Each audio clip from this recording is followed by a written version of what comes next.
everyone, welcome back to my channel. Many of you guys have really liked my language related content, so I'm here with another exciting topic. Today I'll be talking about Japanese kanji, more specifically on how to learn more effectively and avoid common mistakes. Hi, if you're new here, my name is Sojin. I am Korean living in Japan and I currently go to a Japanese college in Tokyo. To be fair, I did live in Japan for 9 years, so a lot of you might assume that because you lived in Japan for almost a decade, you must be fluent in Japanese and you must know all the kanji and you come across. But in reality, no, absolutely not. I still struggle with some of the kanji. I still find myself asking my friends to translate certain words because I'm still not fully comfortable yet. However, through trials and errors, I did find my own way to learn kanji more effectively and easily. And today I'm going to share all those tips with you guys. So I'm going to be sharing 4 tips, so make sure to watch it until the very end. Okay, but first of all, what is kanji? Well, kanjis are Chinese characters used in Japanese system. Each character presents a specific meaning, which is the biggest difference from hiragana and katakana. Kanji conveys more than sounds, it conveys meanings and concepts. And you may wonder, isn't learning hiragana and katakana enough? Why do we even need to learn kanji? Well, that's what middle school Sojin thought. But kanji is really important when you're learning Japanese from the very beginning. It's important because, number one, it improves the readability. So I will show you 2 sentences, but it conveys the exact same meaning. If you see here, because Japanese doesn't use spaces between words, kanji helps separate them, and this makes the sentences so much more easier to read. The first one with kanji is much easier to read, but without it, long sentences become quite difficult to understand. And number 2, essential for everyday life. Well, kanji appears everywhere, like street signs, musics, menus, books, emails, websites, and even people's names. Everything is written in kanji, and if you plan to study in Japan, learning kanji is a must. Number 3, it clarifies the meaning.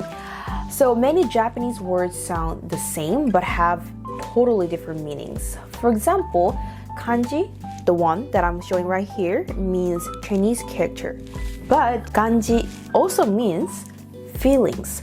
So kanji helps distinguish these words clearly. Now you may wonder, okay, so I know what kanji is, but why is learning kanji so difficult?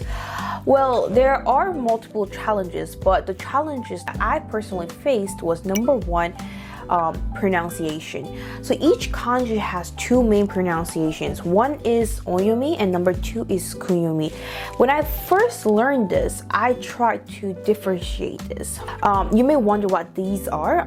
First, onyomi is derived from Chinese pronunciation, so it has the original pronunciation, whereas kunyomi is the native Japanese reading. So when I first started to learn kanjis in general, distinguishing the different pronunciations was the biggest challenges for me, and it was always really confusing. And challenge number 2 that I personally faced was just the number of kanji. There are thousands of kanjis characters, but to feel really comfortable reading in Japanese and living in Japan, apparently you need to learn around 2,000 kanjis, which means you have to be really familiar with all these 2,000 kanjis after learning hiragana and katakana. So it was pretty overwhelming, and it is still overwhelming, but with the right method, I do think that learning kanji can be much manageable and even enjoyable. And that's what I'm going to talk about in the next section. And actually, I also want to share some common mistakes that me and my friends made while we were first learning kanji. Mistake number 1 for me was memorizing kanji in isolation. So many beginners try to memorize kanji by learning only their readings like onyomi and kunyomi without any context. But I believe that the best way to learn kanji is through sentences and real life usage. So I think it's the best if you can naturally pick up the correct pronunciation and meaning instead of trying to cram each kanji's specific pronunciations. And mistake number 2 that I made was treating kanji like hiragana and katakana. So what does that mean? Well, when I first learned hiragana and katakana, I just memorized them quite quickly by cramming, and naturally I thought I could do the same with kanji, but big mistake. At first I tried to memorize 100 kanjis a day, but I quickly burnt out, and after doing that for 3 days, I did not even touch my kanji book for like good 2 months because I kind of got sick of it. Unlike hiragana, kanji requires deeper understanding and repetition over time. So learning too many at once can become quite overwhelming and not even that effective. So what are some effective ways to learn kanji? Well, I'm gonna be sharing one by one. Tip number 1 is learning the basic first. So if you don't know where to start, if you are completely new to this language, I recommend you to start with JLPT N5 level.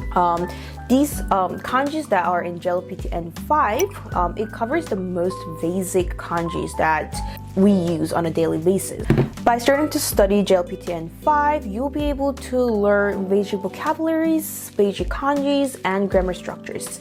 So while you're studying these, you can also add other sources like listening to J-pop or watching anime to make this process more enjoyable. But please do know that these external sources that you are just passively intaking will not really help you. You have to actively try to learn these JLPT N5 kanji by actually memorizing them and trying to use them in a real life. And also, before learning kanji, make sure that you've mastered hiragana and katakana because they're super important. And learning these will help you to write, read, and pronounce kanji and word correctly. Tip number 2 is using online sources. There are many apps available, but my personal favorite is MochiKanji, and this video is sponsored by MochiKanji, so thank you so much. This is my second time working with them, and that's purely because I genuinely learned so much just by using this app, so I just really wanted to recommend it to you guys. But back to the video, I've been using this app for the past 3 months, and here is what I loved about it. Number 1, you can learn kanji through mnemonics. So MochiKanji just introduced a new feature, and that's been really helpful for me to learn new vocabularies and kanjis. In the right tab, you can practice writing kanji from N5 to N2, and each one comes with its own onyomi, kunyomi, and mnemonics. And the mnemonics make it much easier to remember the kanji in a fun and simple way. So, for example, with kanji he, MochiKanji suggests it looks like the sun is shining in the sky. And what's even better is that once you learn this kanji in this tab, you will also get to learn related vocabulary. For example, with he, you will also pick up words like ashita, which means tomorrow, itsuka, which means the 5th day. With this method, you will not only master kanji but also enrich your vocabulary at the same time. Plus, writing exercise shows how to write the stroke in the correct order, so it helps you to get the details right and improve the muscle memory. And once you've learned a kanji word, you can save it in your notebook to review it at your golden time. My second reason why I really like this app is that you can learn kanji along with vocabulary via flashcards. So, as I mentioned earlier, you can learn kanji along with vocabularies, and in the vocab app, you can learn Japanese words and kanji with flashcards. With over 8,000 words and kanji across different topics, it's easy to find what suits you the best. Traditional flashcards that I've been using for the past 5 years, like other apps and the physical cards, they are great, but it requires time to make them. And I've had the experience where I was so into making those cards and I just never looked back. But with MochiKanji, it's different because the app will generate the personalized review cards for you, and you can automatically review them during your golden time. And each flashcard includes image, sound, word, meaning, audio, and sample. So it really helps you to understand when to use it and how to use it. With MochiKanji, I can now immediately review those new kanjis and words, and it has been saving my time a lot. The next reason why I really like this app is because the app just doesn't show me kanji. It makes me engage with them. And I personally feel like you learn the new concepts or thing only when you actually engage with them in different aspects. Sometimes I have to write the strokes, sometimes I will have to match meanings or type the correct pronunciation, and these different types of exercises really help me retain kanji much better, and this is the definition of active learning. The reason number 4 is the customizable study plan. So whether you're studying JLPT N5 or N2, using textbooks like Genki or Minna no Nihongo, or focusing on specialized industries, MochiKanji does provide targeted lessons. And right now, I'm currently learning N2 kanji, and I just love how I can choose from 121 different themes that match my pure interest. Last but not least, the next reason why I love this app is because of its golden time reminder. So one of the biggest struggles that I had with kanji was consistency. As I've mentioned, I just wanted to cram 100 kanjis a day so that I could memorize 2,000 kanji in like a couple of months. But it didn't work out. It failed quite miserably. And it's mainly because I often forget to review them and lose the entire process. But MochiKanji's reminder system has been helping me out a lot. MochiKanji reminders tell me when to review them and when to restudy them, and it's like really accurate because they are all based on my learning history and the technique SRS that this app applies. So this is called Golden Time, and I get notified when I'm commuting and making it easier to remember and retain all this new kanji. Moreover, the app categorizes your learned words into 5 levels of memorization. The higher the level of a word, the less frequently it gets reviewed. This feature helps you identify which words you need to focus on. You can easily track the level of each word in your digital notebook. So if you're interested in the app, you can download this app on the App Store, Google Play, or its website, MochiKanji Learn Japanese.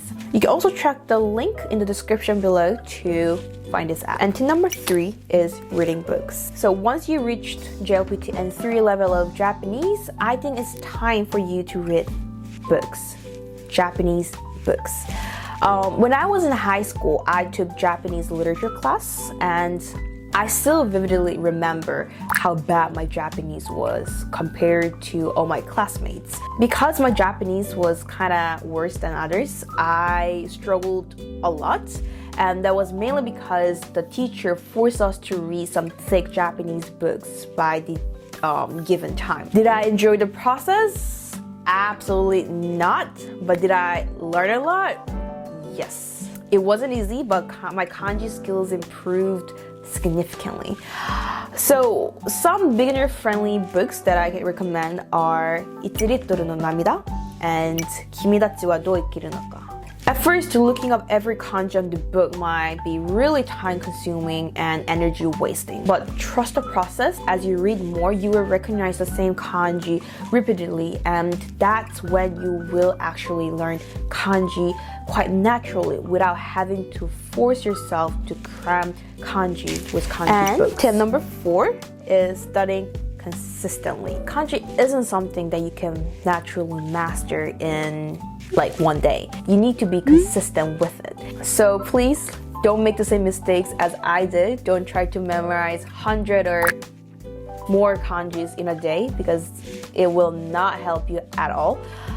Instead of trying to memorize hundreds of kanjis at once, try 10, but make sure that you do this consistently for months. And please set a realistic and sustainable goal that you can maintain over a long term. As a person who really likes learning a new language, I realized that language learning is all about how many years you can invest in rather than how many days and how many weeks you can invest. You only learn a new language when you are willing to pour years of your time and energy. So this is the same case with Japanese as well. You have to put consistent time and effort to learn or grasp the idea of Japanese. And more importantly, you have to enjoy the process of learning a new language. At the end of the day, yes, you might be studying Japanese to get JLPT certificates or trying to get a job, but at the end of the day, you're doing this because you enjoy the process of learning a new language and being able to communicate with new people and open up the new world, right? So don't forget why you've started to learn Japanese. Don't forget why you want to push through so that you will not burn out. So those are my 4 best tips for learning kanji in a sustainable way. And if you're just starting your journey, please let me know in the comment down below. I would love to know how you're doing with it, and I would love to know your process as well. Anyways, thank you so much for watching, and if you have any questions, feel free to comment it down below, and I will see you guys in my next video.